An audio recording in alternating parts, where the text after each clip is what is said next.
Hi friends, hello. ఈరోజు మేము వచ్చేసి అన్నవరంలో ఉన్న సత్యనారాయణ స్వామి టెంపుల్కి అయితే వెళ్తున్నాము. పదండి చూద్దాం. అదిగో వచ్చింది, ఆర్చ్ వచ్చింది చూసారా? ఇటు నుంచే లోపలికి వెళ్ళాలి. సత్యనారాయణ టెంపుల్ అన్నది ఎంతో పవర్ఫుల్. మాకు ఎన్నో కష్టాలు వస్తే ఎందుకు ప్రాబ్లమ్స్ తీరలేదని చెప్పి అనుకుంటే అప్పుడు ఒక పంతులు గారు చెప్పారు, మీరు అన్నవరం సత్యనారాయణ స్వామి టెంపుల్కి వెళ్ళి పూజ అయితే చేయించుకోండి. పూజ చేయించుకుంటే మీకు ఇంట్లో ఉన్న ప్రాబ్లమ్స్ క్లియర్ అవుతాయని చెప్పారు. అలాగనే మేము బయలుదేరడం జరిగింది. ఈరోజైతే మాత్రం మేము అన్నవరంలో వెయిట్ చేసి ఉన్న మన సత్యనారాయణ స్వామి వ్రతం చేయించుకోవడానికి అయితే వెళ్తున్నాము. ఆ దగ్గరలోనే ఈ నది ఒకటి ఉంది. ఆ నది దాటి మనం టెంపుల్కి అయితే వెళ్ళాలి. ఆ నది పేరు పంబా నది అని పిలుస్తారట ఇక్కడ ఉన్న ప్రజలు. ఇది 1960లో వెళ్ళడం జరిగింది. ఇదిగో మనం అన్నవరం దగ్గరలో ఉన్నాము.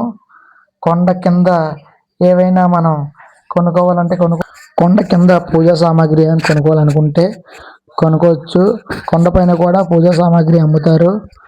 కిందన సామాన్లు వచ్చేసి తక్కువ రేటుకి దొరుకుతాయి. కొండపైన ఎక్కువ రేటుకి అమ్మడం జరుగుతుంది. పూజ చేయించుకున్న వాళ్ళు ప్రతి ఒక్కరు కూడా 6 కొబ్బరికాయలు, అరటిపళ్ళు తీసుకొని అయితే వెళ్ళాలి. వెళ్ళేటప్పుడు చిన్నపిల్లలతో వెళ్తే చాలా జాగ్రత్తగా వెళ్ళండి. ఎందుకంటే జనాలు ఎక్కువగా వస్తూ ఉంటారు. శనివారం పూట చాలా ఎక్కువగా వస్తారు ఈ సత్యనారాయణ స్వామి వ్రతం చేసుకోవడానికి. ఇది పెళ్లి సీజన్లో ప్రతి ఒక్కరు కూడా వ్రతం చేయించుకోవడం ఎంతో మంచిదని చెప్పి చెప్తుంటారు. సత్యనారాయణ స్వామి వ్రతం చేయించుకుని ప్రతి ఒక్కరు కూడా ఎంతోమంది లబ్ధి పొందారు. సత్యనారాయణ స్వామి మనకి ప్రతి ఒక్కరికి కూడా ఒకప్పుడు కుమ్మరి వ్యక్తి కూడా సత్యనారాయణ స్వామి పూజ చేసుకొని అవరు కుబేరుడయ్యాడని చెప్పి అందరికీ ఆ హిస్టరీ మీకు తెలుసు. సత్యనారాయణ స్వామి ఎంట్రన్స్ ఇదే. సత్యనారాయణ స్వామి ప్రసాదం కూడా అలాగే స్వీకరించాలి ప్రతి ఒక్కరు కూడా. ఇదే ఎంట్రన్స్. ఈ లోపల నుంచి వెళ్ళి మనమైతే దేవాది దేవుడిని దర్శనం అయితే చూసుకోవచ్చు. కూడా చూడండి ఎంతో విశిష్టంగా గణపతిని చూడాలి. గణపతిని కూడా డిజైన్ చేశారు. ఇదే మన ఎంట్రన్స్, లోపలికి వెళ్ళే దారి. ఈ దారిలో టికెట్ అంటూ పర్చేస్ చేస్తారు. టికెట్ వాల్యూ 50 రూపీస్ ఉంటుంది ప్రతి వెహికల్కి కూడా. కొండపైకి డైరెక్ట్గా వెళ్ళిపోవచ్చు. మెట్ల ద్వారంగా వెళ్ళాలనుకుంటే వేరే రూట్ అయితే ఉంది. ప్రతి ఒక్కరు కూడా ఈ సత్యనారాయణ స్వామిని దర్శించుకుంటారని మేము కోరుతున్నాం. ఎందుకంటే ఎంతో మహిమగల తండ్రి. ఇదే రూట్లో చూడండి, ప్రతి ఆర్చ్తో కూడా ఏదో ఒక సంభాషణ ఉంటుంది మనకి. కొండపైకి వెళ్ళే స్టార్టింగ్ దారి ఇది. ఇటు అరణ్యాలతో, మొక్కలతో, చెట్లతో నిండి మధ్యలోంచి ఒక తోవతో కలిగి ఉంటుంది. ఈ సత్యనారాయణ స్వామిని దర్శించడానికి ఎంతో, సత్యనారాయణ స్వామి మనకి పిలిపిస్తే కానీ వెళ్ళలేని టెంపుల్ ఏది అంటే అది అన్నవరం టెంపులే. దేవుడు మళ్ళీ రావాలి అని కోరుకుంటేనే మనం వెళ్ళగలం. మనం ఎన్నో అనుకున్నా కూడా మనం వెళ్ళలేము ఈ టెంపుల్కి. చూశారు కదా ఎంత బాగుందో వే అంతనా. కొండపైనకి వెళ్ళే దారి ఇది. ప్రతి కిలోమీటర్కి ఒక ఆర్చ్ అంటూ ఉంటుంది. పైన పార్కింగ్ కూడా ఎంతో ఖాళీ ప్లేస్తో ఉంటుంది. పోలీసులు పకడ్బందీతో ఎప్పటికప్పుడే మనకి వాటర్ కానీ తినడానికి కానీ అన్నీ కూడా అందుబాటులో ఉంచుతారు. కార్తీక మాసం సమయంలో చాలా రష్గా ఉంటుంది. ఏకాదశి, కార్తీక మాసం టైంలో మనం పూజ చేయించుకుంటే ఇంకా ఎంతో పుణ్యం. ఇలాంటి టెంపుల్కి వెళ్ళాలంటే ఎన్నో జన్మలు పుణ్యం చేసుకుంటే కానీ అలాంటి టెంపుల్కి వెళ్ళలేము మనం. ప్రతి ఒక్కరు కూడా అన్నవరం సత్యనారాయణ స్వామి టెంపుల్కి వెళ్ళాలని నేను కోరుకుంటున్నాను. అలాగే నా వీడియో చూసిన ప్రతి ఒక్కరు కూడా చూసి లైక్ అండ్ సబ్స్క్రైబ్ చేస్తారని కోరుకున్నాను. ఇలాగే మీరు ఏమన్నా టెంపుల్ చూడాలనుకుంటే మెసేజ్ చేయండి. ఆ టెంపుల్కి వెళ్ళి ఆ టెంపుల్ గురించి మీకు పూర్తి వివరాలు నేను అన్నది మీకు వీడియోలో చెప్పడం జరుగుతుంది. ఇదిగోనండి వచ్చాము. పార్కింగ్ ఏరియా అని చెప్పాను కదా, ఇదే పార్కింగ్ ఏరియా. పార్కింగ్ ఏరియాలో ప్రతి సెకండ్ కూడా పోలీసులు పకడ్బందీ అయితే ఉంటుంది.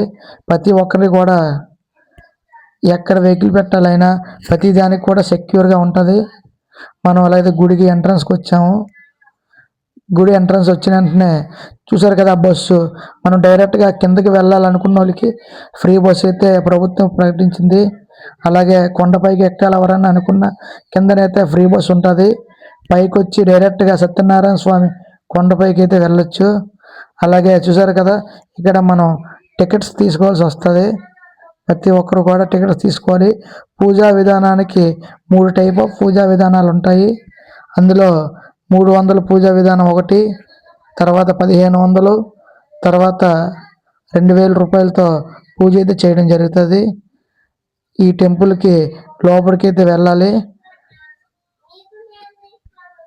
ఇలా మెట్ల ద్వారం నుంచి వెళ్తే కిందకి వెళ్ళి లెఫ్ట్ సైడ్ తిరిగినంటనే మనకైతే మండపాలు అయితే ఉంటాయి.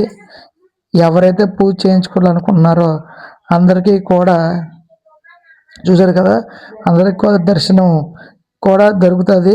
ఈ సత్యనారాయణ స్వామి దర్శనం చేసుకోవాలంటే ఎంతో ఎంతో పుణ్యం చేసుకోవాలని చెప్పి అంటున్నాను. ఇదో చూడండి, ఇదే మనం లోపలికి వెళ్ళిన తర్వాత ఆర్చ్, మెట్ల ద్వారం నుంచి వచ్చే ప్రతి ఒక్కరు కూడా ఇందువల్లే రావాలి. ప్రతి ఒక్కరు ఇక్కడ ప్రసాదం అది ఇస్తుంటారు. ప్రసాదం కూడా మనం తీసుకెళ్ళి అందరికీ పెట్టడం వల్ల మనకే పుణ్యం జరుగుతుంది. చూడండి, ఇది గోశాల అండి. ఇక్కడ నుంచే ముందుకెళ్తే వ్రతం చూసారు కదా, ఈ వ్రతం చేయించుకోవడం వల్ల ఎంతో పుణ్యం జరుగుతుంది. చూడండి వ్రతం అయితే ఎలా చేస్తున్నారో. ప్రతి ఒక్కరు కూడా వ్రతంలో ఎంతోమంది వేలాది మంది వస్తారు వ్రతానికి. ఒక పూజ చేయించుకోవడానికి ఒక టైంలో ఒక రూమ్లోనే 500 మందితోనే వ్రతం చేయించడం అన్నది ఎంతో అదృష్టం ఉంటే కానీ చేసుకోలేము.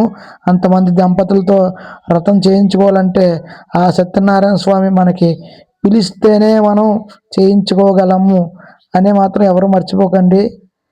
పెళ్ళైన ప్రతి ఒక్కరు కూడా సత్యనారాయణ స్వామి వ్రతం చేయించుకుంటారని నేను ఈ వీడియోలో చెప్పడం జరుగుతుంది. తర్వాత అలాగే మన గోశాల అన్నది మన కృష్ణుడు శాస్త్రాస్తు కృష్ణుడు ఉన్నాడు కదండి.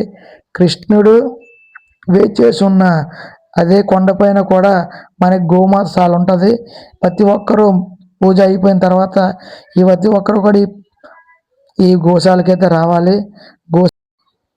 అలాగే మరిన్ని వీడియోస్ కావాలంటే లైక్ చేయండి, సబ్స్క్రైబ్ చేసుకోండి, షేర్ చేయండి. ఏదన్నా గుడి టెంపుల్ కావాలనుకుంటే మెసేజ్ చేయండి.